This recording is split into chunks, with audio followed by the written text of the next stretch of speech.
Sports Minutes with Ziaul Raushan.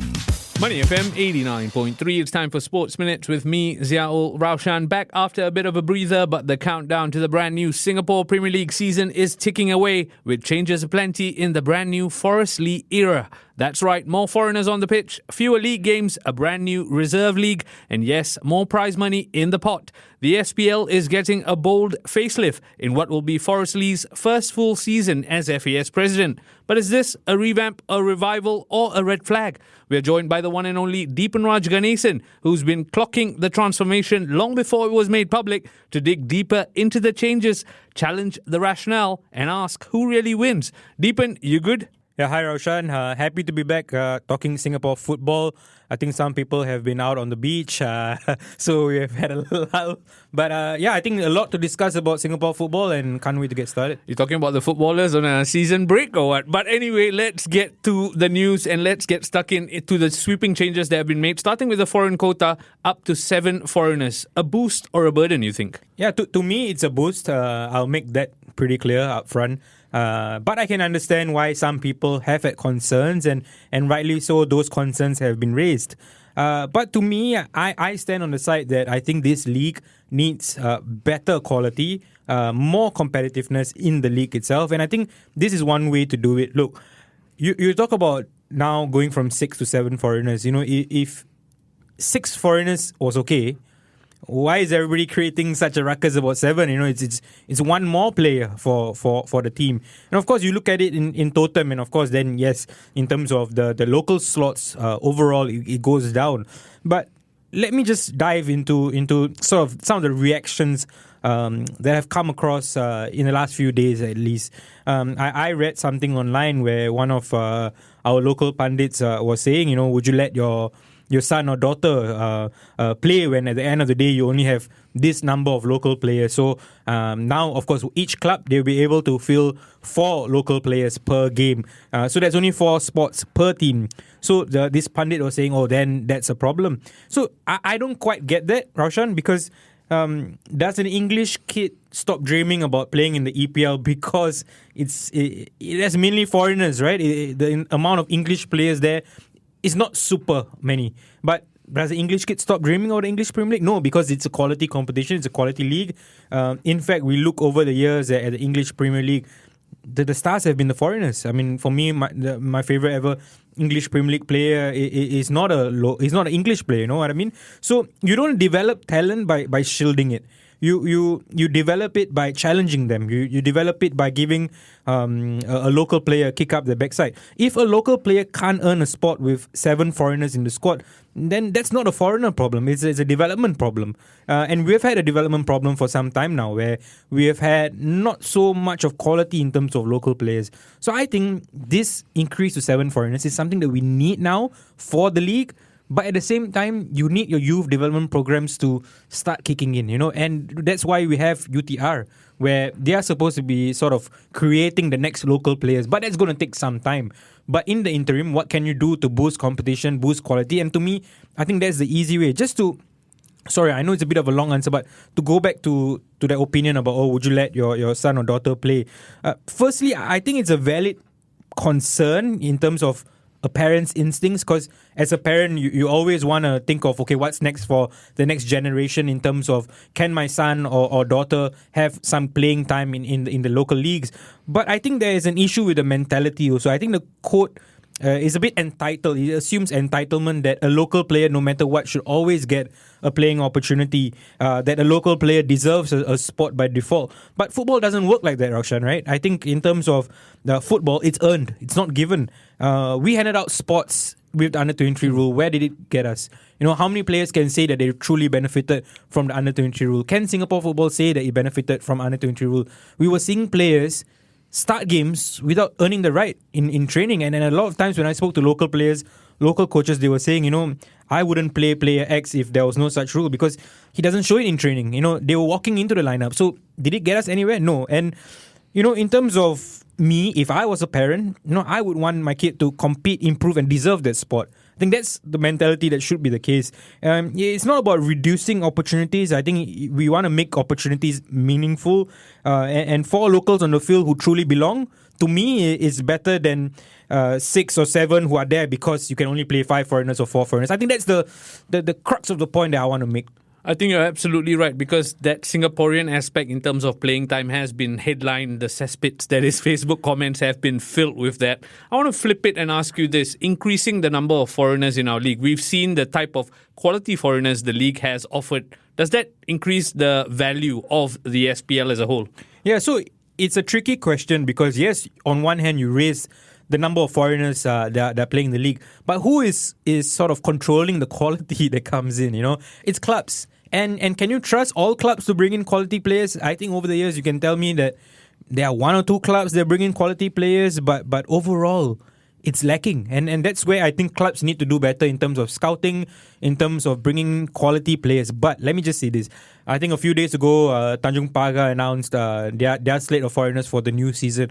But already on paper, I feel it's going to be a better output than what they had the previous season. So already you're going to see a competitive Tanjung Pagar who may run some of the top teams quite close in games. And that's a result of this foreigner ruling, because can you find enough local players that would have made Tanjung Pagar a bit more competitive than last season?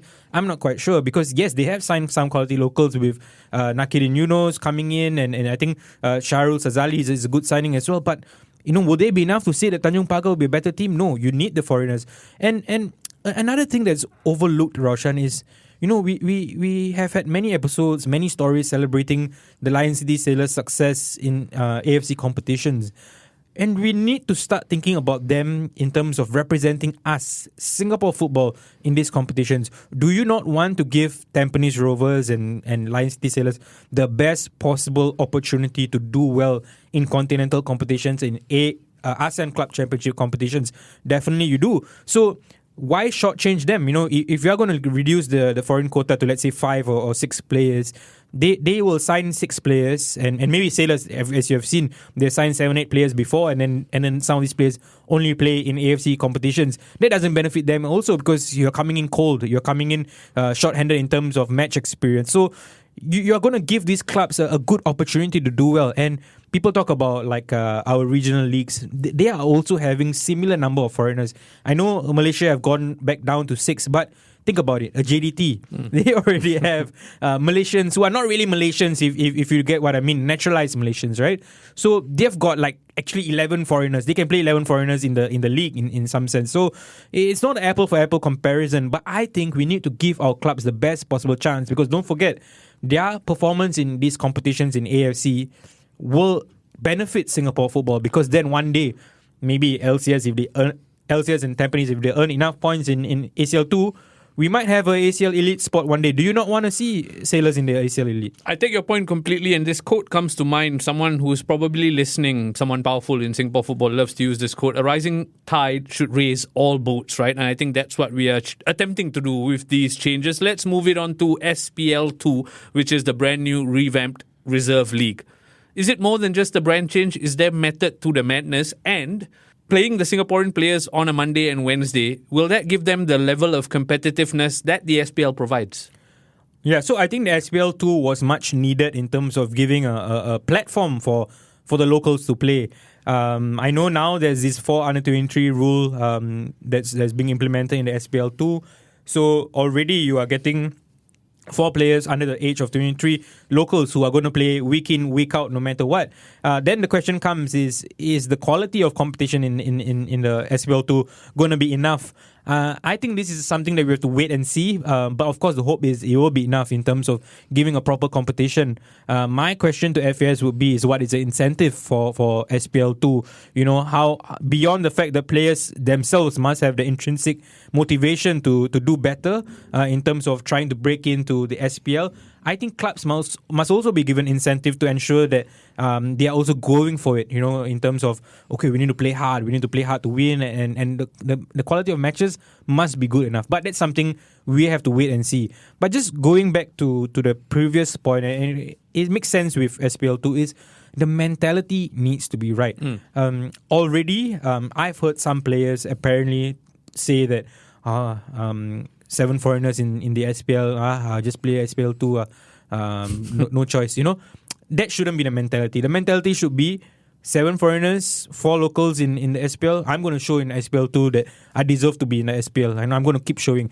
But coaches must also say that I'm not going to play a foreigner for the sake of it. If my local is outperforming my foreigner in training, in matches, why not 6 foreigners? 5 locals. That should be the mentality.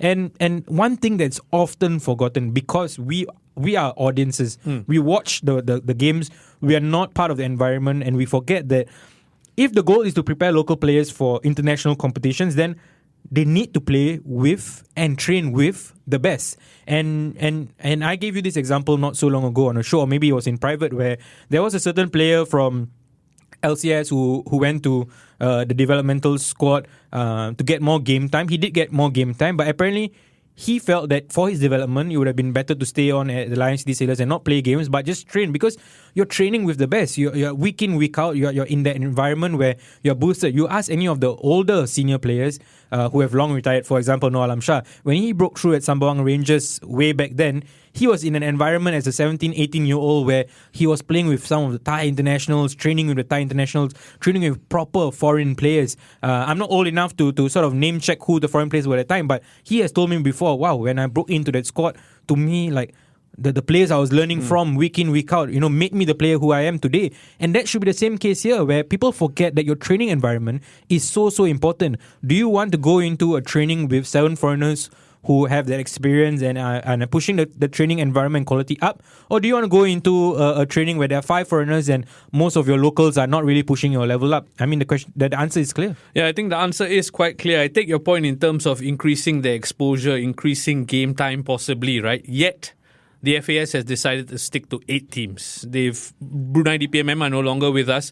There was an open tender for other clubs to join. I believe Tengah FC, Selangor B were 2 clubs who were mooted to be interested. Yet they've stuck to 8 teams in the league, triple round robin, which means just 21 matches.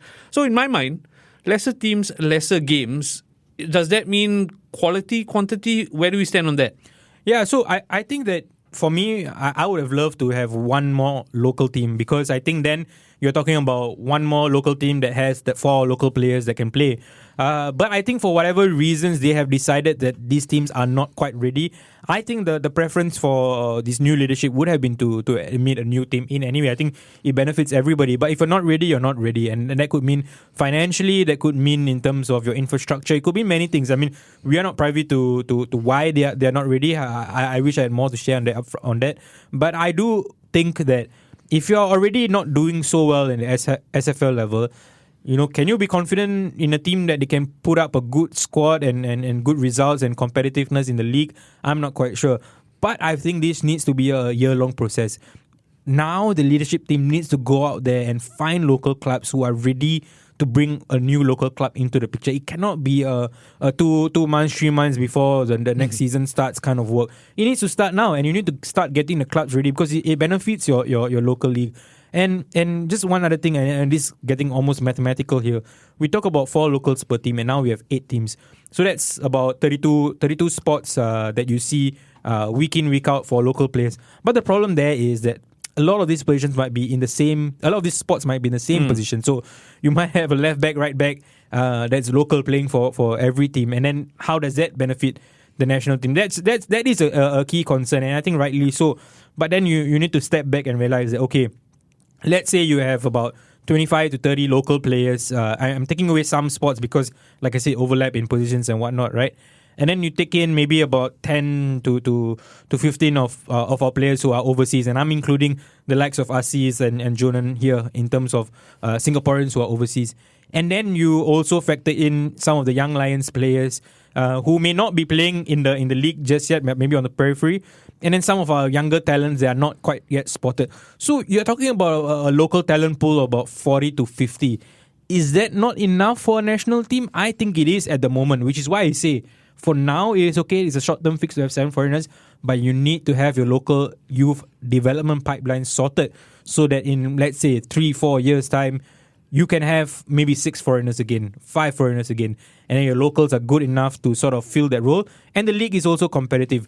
At the end of the day, to me, what must stop is stop saying that the Singapore Premier League is a platform for locals. It is not just a platform for locals. It is a professional football league where you want to draw in sponsors, you want to draw in audiences, and for that it needs to be tip-top quality as possible. And how do you do that?